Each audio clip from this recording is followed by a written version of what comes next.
Panjenengan uga dadi kewajiban nata keluarga. Mumpung lagi ana kalodhangan wektu ora ngepasti pisanan ana ing pendhapa tunjung kula. Panjenenganku arsa bawa rasa karo ibune, mligine mring putramu Rangga. Lho, Rono panggula wenaing putra sawutu endak pasrahke marang ibune. Piye? Rangga piye?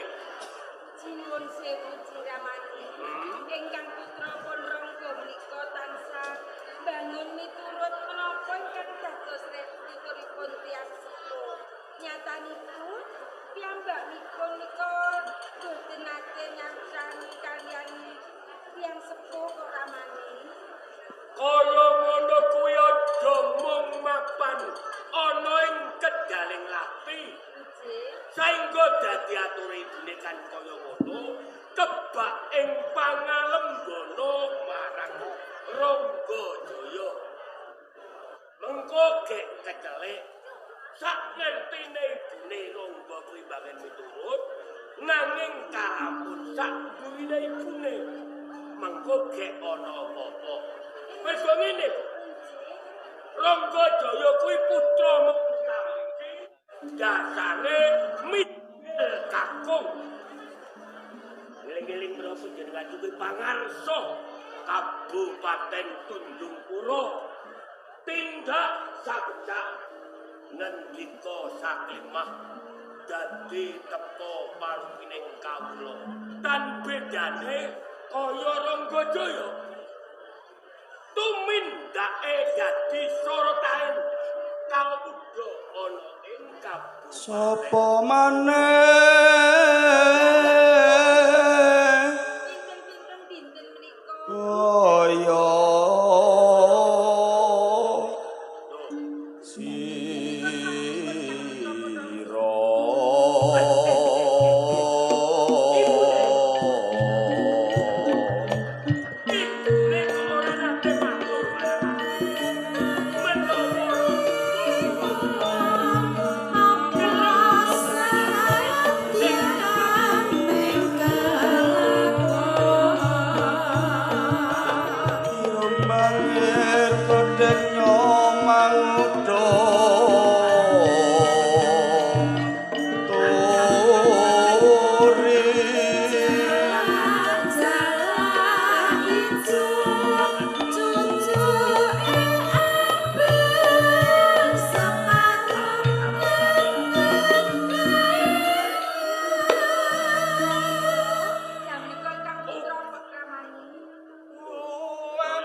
ing keciptane padangno panyawangmu sing ning pengarepanmu iki Bu iki Rama Kanjeng Rama.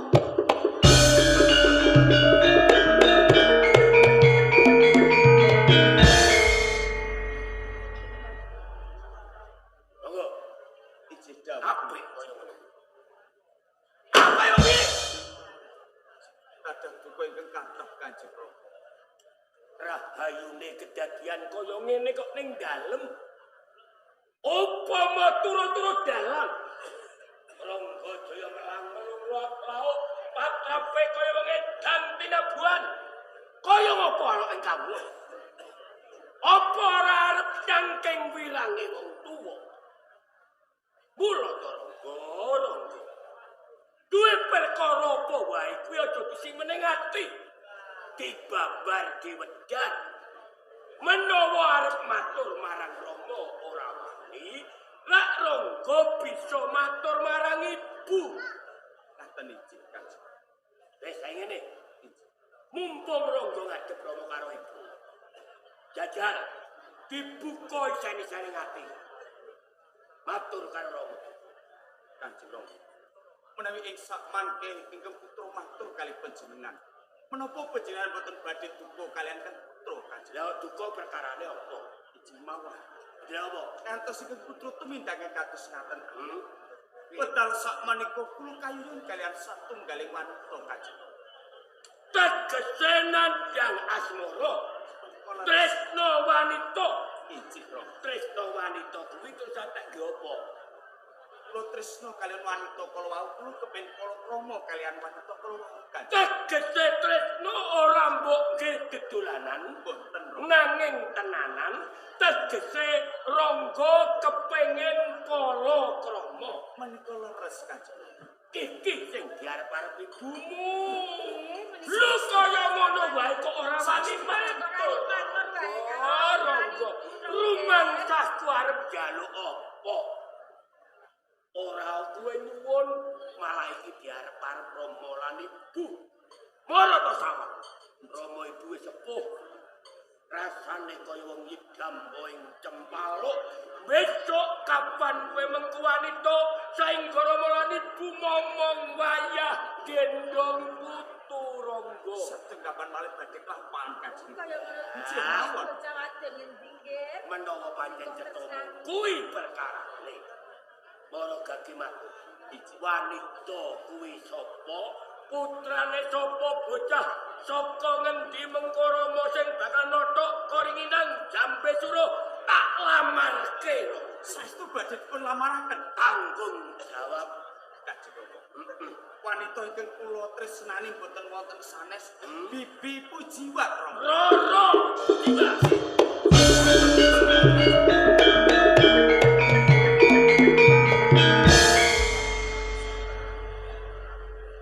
monggo Ijih dawuh Rama. tenan apa iki ndelebek Boten saestu Rama. sing salah ucap iki kowe apa sing salah rungon Rama Boten. bener Pujiwat Pancen Bibi Pujiwat Rama. wis mbok weto Sampun Rama. kula sampun tresna.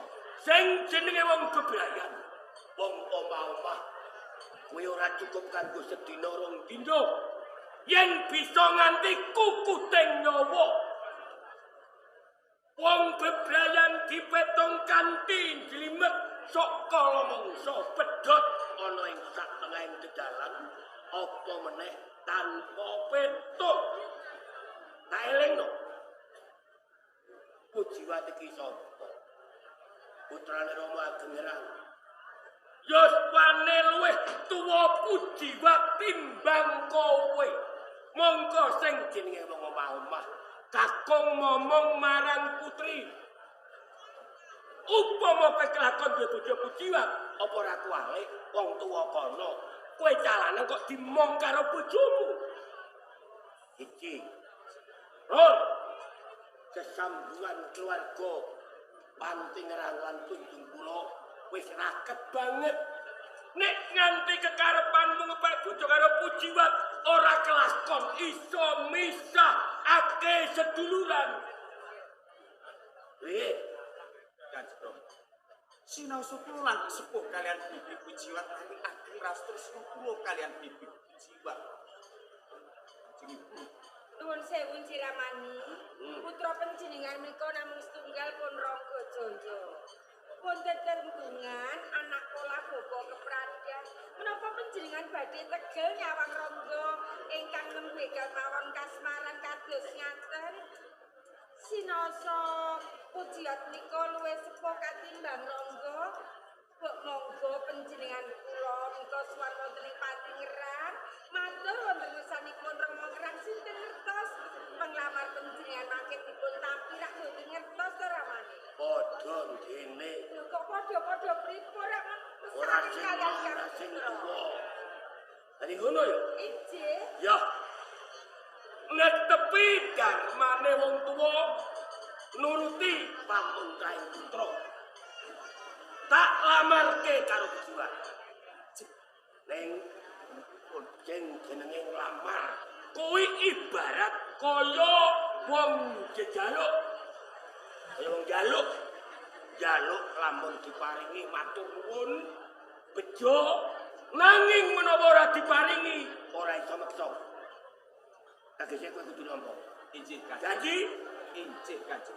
tak nuruti orang dadak ngenteni sesuk-sesuk saiki bebarengan gegancangan tindak ana ing Patingerang nuruti putramu. Monggo-monggo Kanjeng. Monggo Ramane ayo.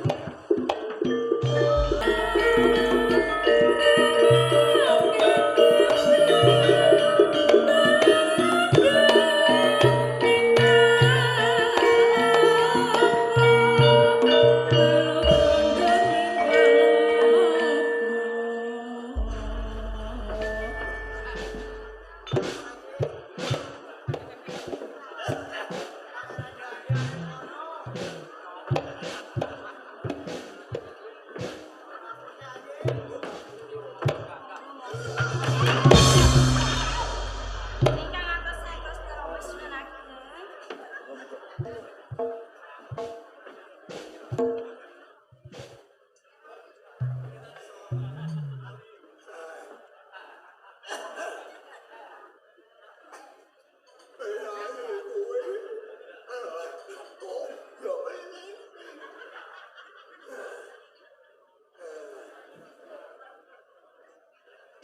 Assalamualaikum warahmatullahi wabarakatuh. Waalaikumsalam warahmatullahi wabarakatuh. Bismillah. Alhamdulillah. La haula wala quwata illa billah. Amma ba'd.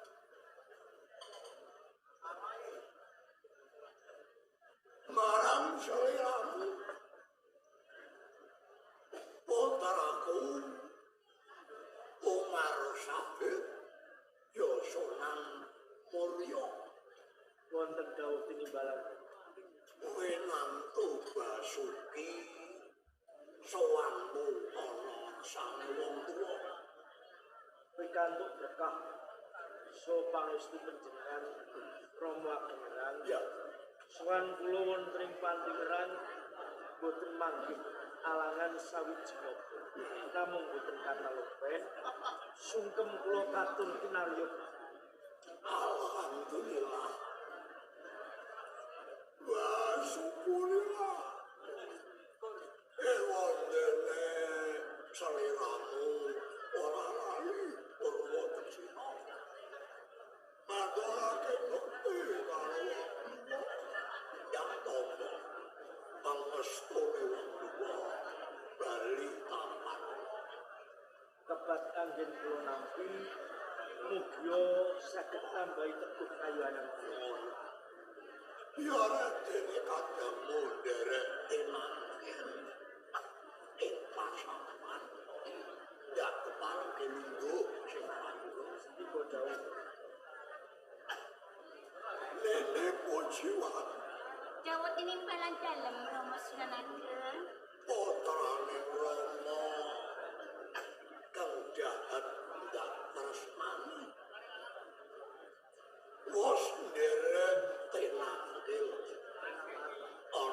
kersane wong tuwa basuki ning Pikantuk berkasa pangestu panjenengan dalem Rama Sunan Agung. Sunan kula menika kalih senir ing sambikala. Boten manggihake rubika menapa-menapa Rama Sunan, nanging boten katalupen ing mriki kula badhe ngaturaken sungkem pangapun tinutipun Juru Rama Sunan Agung. Aturmu lucu krana karo penggali kowe pinter ngaturake bukti nyapa pangestune wong tuwa. Dahat anggen kula mundi Rama, mugi kemawon dadosaken jimat kula Rama Sunan Agung. Rama mundur pirsa. Inggih Rama Sunan Agung. Muga marang sakabeh Juru Rama Sunan Agung.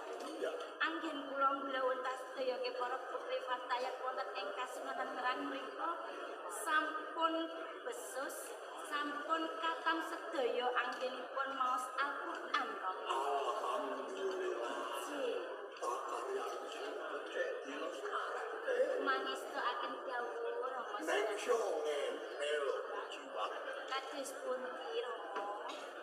Pasuwanane iki mau sejatine mono orang jaman. Andane kan masmu ing rasaku. Lamun to kuwi awit jenenge wong tuwa mesti sami ndek. Kalawan Mbak Ayumu si Dewi Rarayana. Nek apa sebabe pujiwan Mbak Ayumu Rarayana kok ora nderek sowan. Rangki kula menika sampun kapang sanget dumateng Kang Mbok Rarayana Rama Sunan Agung. Rama Gemrang nelaken dening panuwun lan nyuwun agung samudra paksama dene suwan kula wonten kersa panjenengan menika mboten nganti utawi sarimbit kaliyan garwa kula diajeng namung kemawon ing wekdal sak mangke garwa kula Rarayana nembe mbobot Karamu Bapak.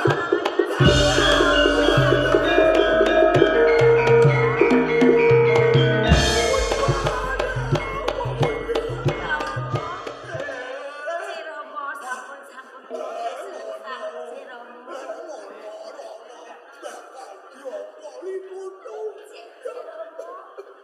Kula dherek remen sanget Rama Sunan Agung.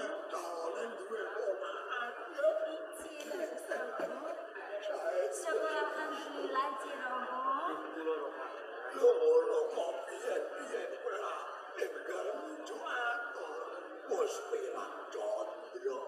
Haji menawi kapetan sampun lek impunan jaban menawi kemawon saginapan badhe bakal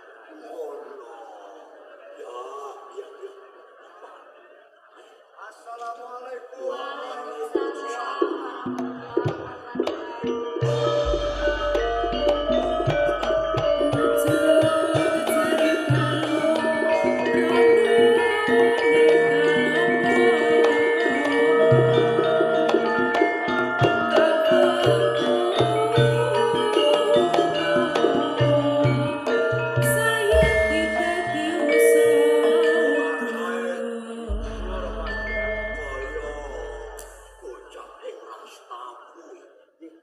boten lepat menika kalebet murid kula golek Kaya ngono. pareng nyuwun medal golek Inggih kula Kanjeng Sunan. kok sumusul ring Pantingerang apa kawigaten Nyuwun pangapunten Kanjeng Sunan. Ngantos kula karaya-raya tumuju wonten ing Pantingerang. Estunipun wonten wigatosan Kanjeng Sunan. banjur apa wigatine Ngaturi kawula Kanjeng Sunan.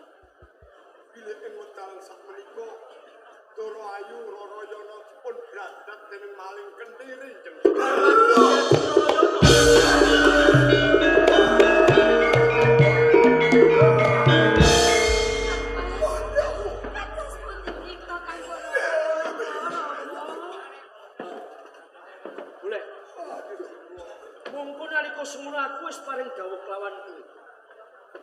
supaya njaga keselamatane garwaku ya bendaramu Rarayana.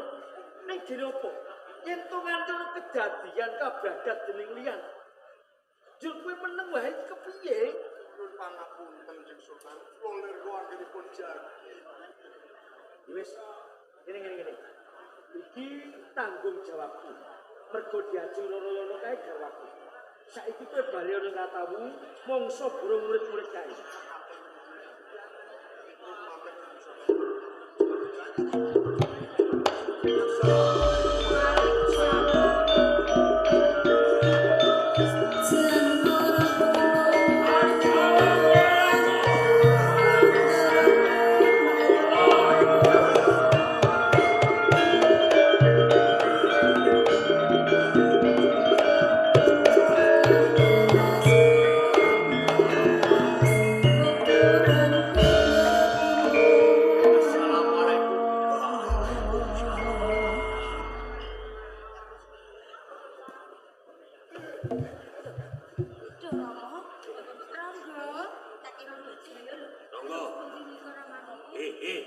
Ronggo.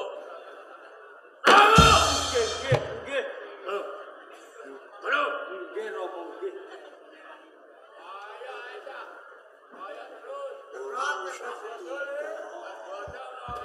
yo.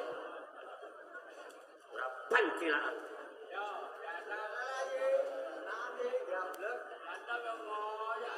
Mas Adipati Cokrojoyo. Paring dawuh Rama Generang. Raherjo Ramoye.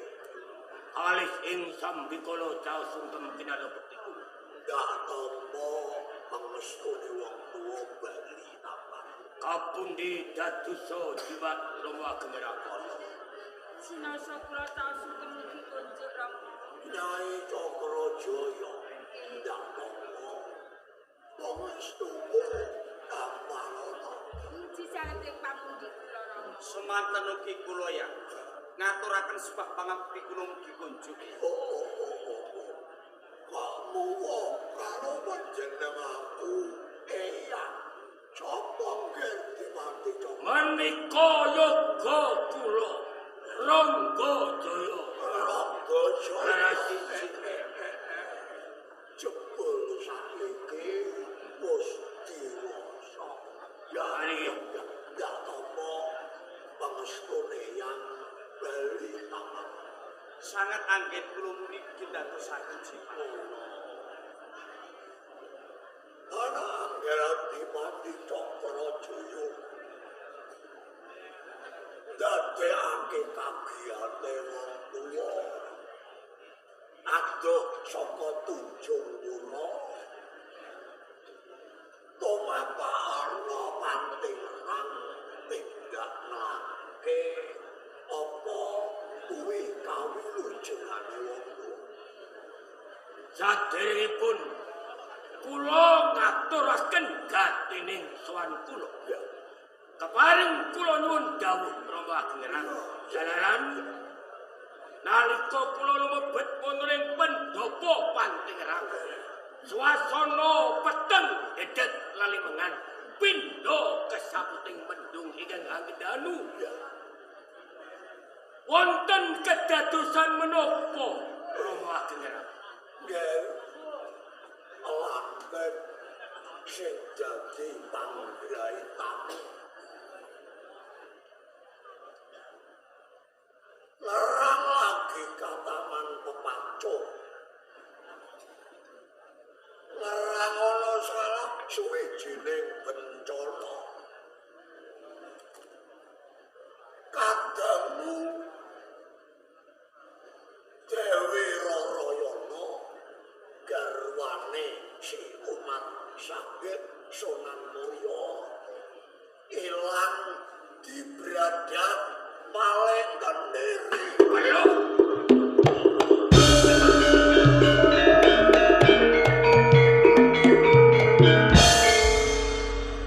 Maling kendiri tertamtu wonten sesambetanipun kalian maling kopo. Kaya ngono. Ya, Menawi ngaten kula nderek Asung Sunggawa atas icalipun Rara Yana. Matur nuwun, matur nuwun. Kejawi saking menika Ya, sowan kula kadherekaken garwa lan putra. Jalaran netepi darmaning asepuh minangkani pamuntahing yuga. ya. Ranggajaya kepengin Balakrama mengku wanita kinarya dados garwa. Dadi wayahku Ranggajaya bakal mengku sawijining putri. Laras Yen pancen kabeh kowe mau wis dikersakake ya ora apa-apa. Terus putri kowe putrane Adipati saka ngendi? Lamun Endang Sutaning Pendhita saka ngendi? kula nglamar Pujiwa.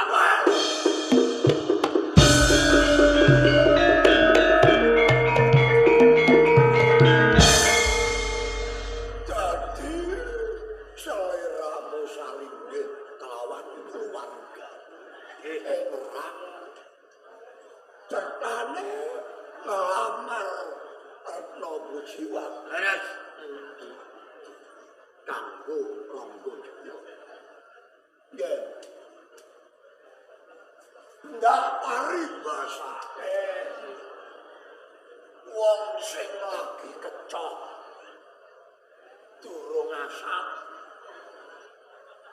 Ndak paribasake panjenenganku minang durung ambang nggonku lagi paring dawuh kelawan seliramu. Lamun perang ana salah suwijining bencana ewon dene seliramu garung sinang. Ndak paribasake aku lagi tiba ning aku malah ketiban ondo. Lho kok setunti, lho kok nganti keweca dawuh pangandikamu kang tumuju marang wong tuwa kaya Pujiwa. Dawet inimbalan dalam Romo Rama kaya-kaya ora bisa menggalih. Ndak kira kowe uga wis mirip marang gawe Kang Mas Adipati Cakrajaya.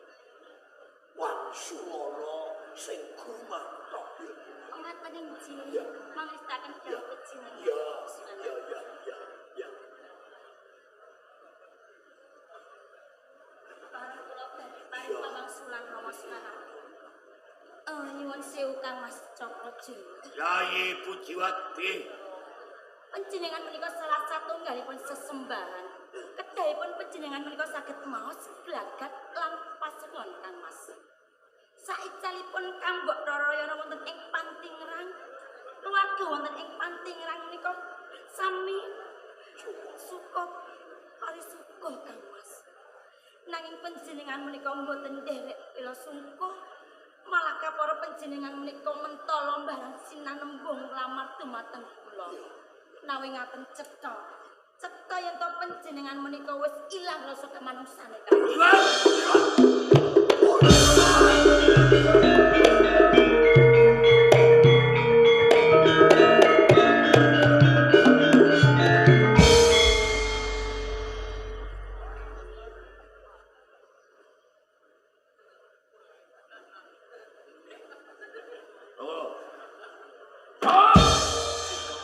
Ayo balik.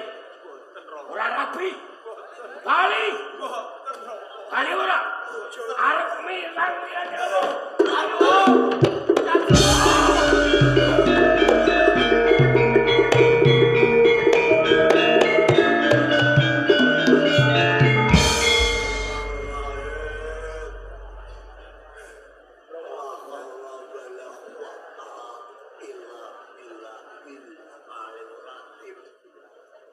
Kerewean dadi guru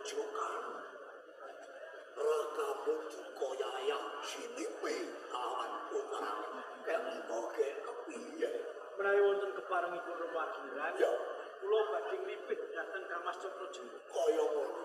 Masa Bujuwa aja nganti nyenekake tumete sing gedhe. Ya, kepareng nyuwun. Assalamualaikum. Waalaikumsalam.